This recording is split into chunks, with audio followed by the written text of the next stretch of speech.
Assalamualaikum students, lecture 24 about active power measurement in three-phase AC circuits.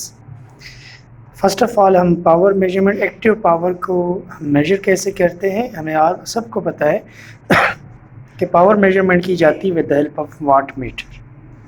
अब watt metre में हमारे पास 4 terminals होते हैं, 4 पॉइंट्स होते हैं और अंदर अगर हम देख लें तो वाट मीटर के 2 कॉइल्स होते हैं। एक कॉइल को हम करंट कॉइल कहते हैं और दूसरे कॉइल को हम पोटेंशियल कॉइल कहते हैं। तो ये करंट कॉइल है और ये हमारे पास पोटेंशियल कॉइल है।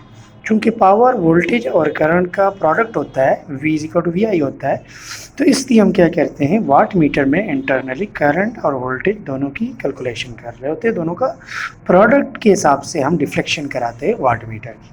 तो वो डायग्रामेटिक रिप्रेजेंटेशन अगर हम वाट मीटर की करेंगे अभी आगे ऑनवर्ड 3 फेज AC सर्किट्स के ऊपर, तो वो हमारे पास ये रिप्रेजेंटेशन कहीं पर भी आपको नज़र आ जाए तो इसका मतलब यहाँ पे हमने वाट मीटर कनेक्ट किया हुआ है। तो इससे पहले कि हम आगे जाए कि 3 फेज AC सर्किट में हम एक्टिव पावर की मेजरमेंट करें with the help of watt meter, हम ये बताते चले कि हम 3 फेज AC सर्किट में पावर 3 तरीक़ों से फाइंड करते हैं, मेजर कर। ये हमारे पास उन 3 तरीक़ों के नाम है। फर्स्ट मेथड है 3 वाट मीटर मेथड, मतलब हम 3 वाट मीटर्स कनेक्ट करेंगे to find out the 3 phase AC power. Second method हमारे पास है 2 वाट मीटर मेथड, इसमें हम 2 वाट मीटर्स की मदद से 3 फेज AC सर्किट का एक्टिव पावर मेजरमेंट करते हैं। और थर्ड पावर मेजरमेंट का तरीका क्या है कि 1 वाट मीटर की मदद से हम ये मेजरमेंट परफॉर्म करें। तो फर्स्ट ऑफ ऑल हम 3 वाट मीटर मेथड का डायग्राम बनाते हैं और उसकी डिस्कशन करते हैं कि किस तरीके से ये हमारे पास फाइनल रीडिंग हमारे पास हमने कौन सी लेनी है 3 वाट मीटर मेथड में। ये हमारे पास एक 3 फेज AC लोड है, ये उनकी लाइन जा रही है। फॉर एग्जांपल 3 फेज जनरेटर है तो इसकी लाइन जा रही है आउटपुट लेट सपोज। तो हम इसमें 3 वाट मीटर हम कैसे कनेक्ट करेंगे, 1 वाट मीटर एक फेज़ पे, दूसरा वाट मीटर दूसरे फेज़ पे और तीसरा वाट मीटर तीसरे फेज़ पे हम कनेक्ट करेंगे। तो हमारे पास तीनों वाट मीटर्स की रीडिंग को हम जमा करेंगे, मतलब हमारे पास वाट्स टोटल जो होंगे ना, वाट्स टोटल या P total, that will be equal to reading the first watt meter, reading of the second watt meter plus reading of the third watt meter। तो मतलब ये तरीकाकार है, ये फार्मूला हम यूटिलाइज करेंगे 3 वाट मीटर मेथड में।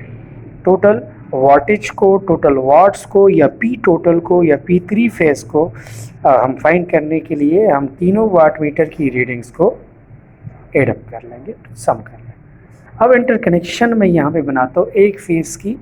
यहाँ पे हमारे पास करंट कॉइल सीरीज़ में कनेक्ट किया जाएगा, पोटेंशियल कॉइल यहाँ पे होता है, ये मैंने पोटेंशियल कॉइल बनाया। अब पोटेंशियल कॉइल का दूसरा टर्मिनल कहाँ पे कनेक्ट करना है, तो इसके लिए मैंने स्टार कनेक्शन का बताया था कि इसमें हमारे पास 4th वायर कनेक्ट की जा सकती है। 4th wire is the neutral wire.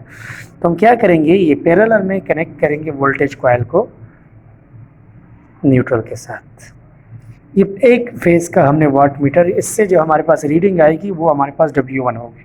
Similarly बाकी 2 फेजेस पे, तो ये दूसरे फेज़ की मैंने इंटरकनेक्शन कर दिया, series current coil and parallel potential coil, series current coil and parallel potential coil. तो ये इंटरकनेक्शन का तरीक़ाकार है 3 वाट मीटर मेथड का। बाकी आपके पास इसकी रीडिंग W1 होगी, इसकी रीडिंग को हमने नाम दिया हुआ है W2 और 3rd वाट मीटर की रीडिंग को हमने नाम दिया है W3।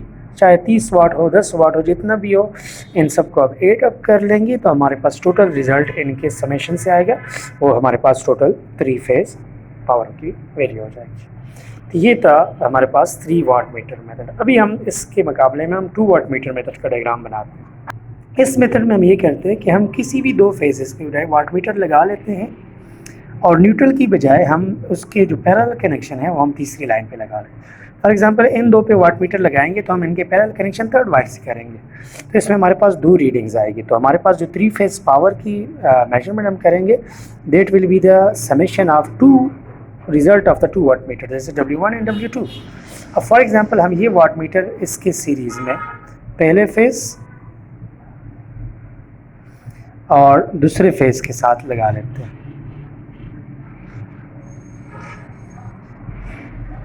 तो ये सीरीज़ कनेक्शन हमने लगा दी है। अब इसका पैरेलल कनेक्शन हम तीसरे वायर के साथ इसी तरह इसका पैरेलल कनेक्शन हमें तीसरे वायर के साथ। तो ये एक वाट मीटर हमने कनेक्ट कर दिया, ये दूसरा वाट मीटर, इसकी रीडिंग को हमने W1 का नाम दे दिया और सेकेंड वाट मीटर की रीडिंग को हमने W2 का नाम दे दिया। तो सिंपली हमारे पास ये कनेक्शन डायग्राम हमने यूज़ करनी है पेपर्स में। अगर हमारे पास कोई 3 फेज़ जनरेटर हो या कोई 3 फेज़ लोड हो तो इनकी 3 लाइनों में हम सिर्फ 2 लाइन के cross volt watt meter connect करके भी टोटल वाटेज इस तरह फाइंड कर सकते हैं कि इनके पैरेलल कनेक्शन पोटेंशियल कॉइल के हम तीसरी फेज़ की लाइन के साथ कनेक्ट कर लें। अब आते हैं हम 1 वाट मीटर मेथड में। 1 वाट मीटर मेथड में हम 1 वाट मीटर यूज़ करते हैं और वो किसी भी एक फेज़ की सीरीज़ में लगा लें। फॉर एग्जांपल हमने इस फेज़ की सीरीज़ में करंट कॉइल और इसका पोटेंशियल कॉइल यहाँ पे हम लगा लेते हैं। लेकिन इस पोटेंशियल कॉइल की हम परमानेंट कनेक्शन नहीं करते, हम चेंज ओवर की मदद से हम इसकी कनेक्शन टेपिंग इस लाइन के साथ भी कनेक्ट कर सकते हैं और इस लाइन की भी हम एक टेपिंग यहाँ तक पहुँचा देते हैं ताकि हमें एक स्टेप में एक लाइन के क्रॉस वाटेज, फिर दूसरे स्टेप में हम इसको चेंज ओवर करेंगे, इस साइड पे लेके आएंगे तो ये इसके साथ कनेक्ट करने से अब दूसरी रीडिंग देगा। तो मतलब इसमें भी हम 2 बार रीडिंग लेंगे, एक बार सेकेंड लाइन के साथ कनेक्ट करा के हमारे पास लेट सपोज रीडिंग W1 आ जाएगी। इसी तरह हमारे पास जब इसको हम चेंज करेंगे तीसरी लाइन के टेपिंग के साथ कनेक्ट करने के लिए तो उसमें हमारे पास रीडिंग आएगी W2। दोनों की रिजल्ट को हमने ऐड करके final reading of the 3 phase active power हमने कैलकुलेट की। तो ये आपके पास जो इस कंसेप्ट के हवाले से डिटेल थी ये मैंने शेयर की है कि आप 3 फेज एक्टिव पावर की मेजरमेंट 3 मुख्तलिफ तरीक़ों से कैसे कर सकते हैं। इसमें पहला तरीका था 3 वाट मीटर मेथड, वो तो आपको जहन से डायरेक्ट आपके जहन में बात आ जाएगी। 3 फेजेस है तो 3 फेजेस के वाट्स आप फाइंड कर ले, ऐड कर ले तो टोटल वाटेज आ जाएगी। इसके मुकाबले में 2 वाट मीटर मेथड में हम क्या करेंगे, 2 रीडिंग्स आएंगी, लेकिन उसका तरीकाकार हम ये निकाल लेते हैं कि उसके पैरेलल कनेक्शन हम तीसरे वायर के साथ लगा लेते थे तो हमारे पास 2 रीडिंग आती थी। तो इसी तरह ये फार्मूलाज आपके पास दोनों में अप्लाइकेबल है, 3 फेज 1 वाट मीटर मेथड में भी और 2 वाट मीटर में। लेकिन 2 वाट मीटर में हमारे पास 2 अलग अलग वाट मीटर की रिज़ल्ट थे, लेकिन 1 वाट मीटर में वही रिज़ल्ट हम 1 वाट मीटर पे लेते हैं, कभी एक लाइन के साथ कनेक्ट करावे और कभी दूसरी लाइन के साथ कनेक्ट करावे। तो उम्मीद है आपको इस टॉपिक की समझ आ चुकी होगी। नेक्स्ट टॉपिक हम कोशिश करेंगे हम एक्टिव पावर की बजाय रिएक्टिव पावर की मेजरमेंट कर लें। रिएक्टिव पावर आपको लास्ट टाइम बताया था किसी एक लेक्चर में कि reactive power is the useless power, जो कि ज़ाया होती है रिएक्टेंस में। तो उस पावर की हमारे पास कितनी पावर ज़ाया हो रही है किसी सर्किट में, तो उसकी कैलकुलेशन हम करेंगे। तो उसके लिए हमारे पास जो आखिरी टॉपिक होगा इस चैप्टर का ऑलमोस्ट, वो होगा एक रिएक्टिव पावर मेजरमेंट इन 3 फेज AC सर्किट। तो ये आज का टॉपिक हमने समाप्त कर लिया। वीडियो लाइक कीजिएगा अगर आपको पसंद आई है और दोस्तों के साथ भी शेयर कीजिएगा। थैंक यू, अल्लाह हाफिज़।